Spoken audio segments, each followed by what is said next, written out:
Hi, hello, I'm Sam Harrison. I read, review, and discuss fantasy and science fiction books. This evening, for me, it's going to be daytime for you, we're talking about chapter 58H of The Wandering Inn by Pirate Arbor.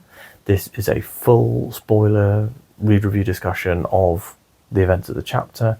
I've been doing this with every single chapter of The Wandering Inn since November last year or something. And we're finally getting to the end of book one.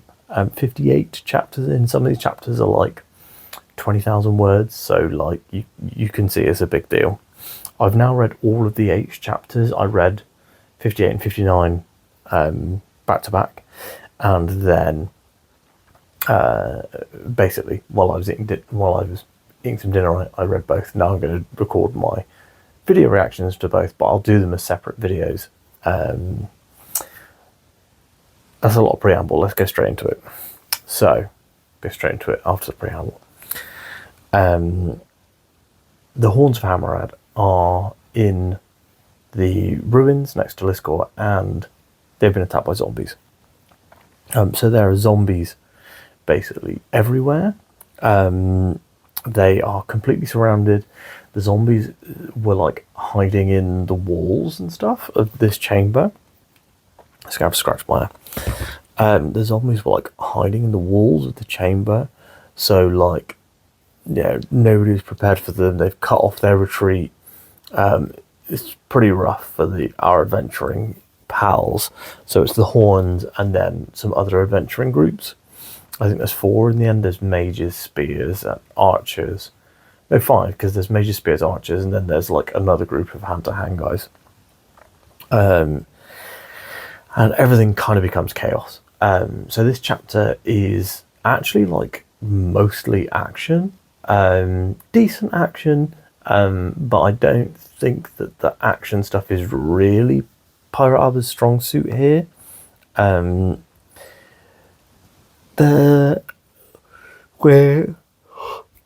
Pardon me, it's getting late. We're introduced to a new kind of zombie called a Crypt Lord, which is an amalgam of flesh, basically, that chomps down on things and incorporates corpses into its own body. And it's got the faces of things it's eaten on its body, which is cool but also gross. And then skeletons as well. Cheeria is most of the POV for this chapter, and she is using a spell that's built into her wand, so it's quicker and easier to cast, called Ice Spike, and so she's spiking around. Everyone's kind of going mad here. There's a lot of Ice Spike happening. Then a ghoul was crouching on top of Jerry, slashing at him, and then she ends up giving him a potion, and it begins healing as she's looking at him, but his face is all messed up, or was all messed up. It ends up that Cheeria's I need to cast the illumination spell, but you've got to defend me. She ends up casting that illumination spell by seeing, but as she's doing it, she sees Olazum, our tactician friend, the chess lad, running away from them, and she's oh, asshole, he's run away at the first sign of real trouble. But then she casts the illumination spell, and it illuminates the whole dungeon. And I think that the way that the spell works is it illuminates the road that they took, so they can see the way out if they need it. But then Cheeria and Solstrom are back to back, and Calrus is there, and they end up getting over to Menez, who's the leader of the mage band of adventurers, and Menez fires off a wall of fire, basically. So he sets up this wall of fire everyone's using all their hardcore spells, lightning, fireballs, and he sets up the wall of fire, but then which blocks the zombies from attacking them, and then Menez and his crew of mages, like the lower level mages, drop up 3 lower level spells, which combined, I kind of keep everyone from attacking them. So it's Ward of Safety, Lesser Barrier, and Sanctuary of Light, and they all just about save the crew. So then everyone's like, oh, what the hell's going on? Who's injured? Who's hurt? And one of the Horns of Hammerad, who's named Hunt, has been paralysed, but isn't. But other than that, is barely hurt. And 6 people die out of the crew, which is not an insignificant number. Not 6 of the Horns of Hammerad, they don't lose anyone, but 6 of the total. But there's a lot of wounded. The Flawless Flight, who are the archers, the adventuring crew, they actually lost 4 people, 2 scouts and 2 in the ambush. And the guy who runs the Flawless Fight, Servial, he's not happy. He's crying, which is nice to see.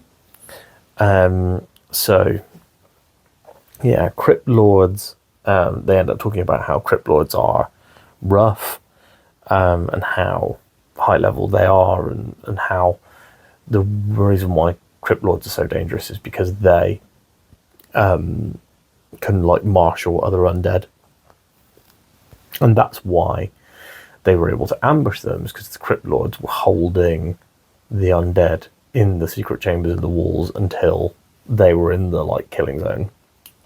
Then Olazum comes back, and everyone's like, "You coward!" and like everyone goes to basically beat him up, and Olazum's like, "No, please, like let me explain." And he used a tactician skill called Rapid Retreat, which enabled everyone to get away basically, and saved all the mages, which is pretty cool.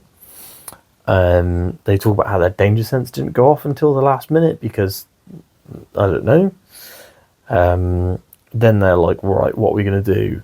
And a load of people want to retreat and escape, but Calruz and the Horns and a few other people are like, no, we want revenge for our wounded, for our dead.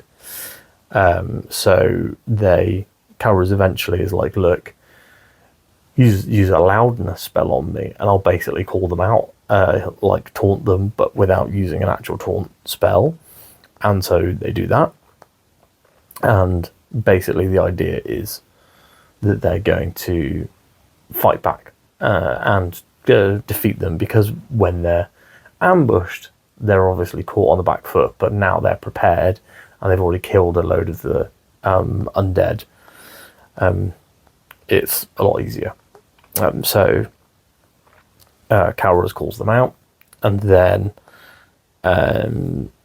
basically it all kind of comes to a head, and like I'm just reading through here, and then Olazum uses a new spell called Attack Formation, which basically gives everyone a second wind.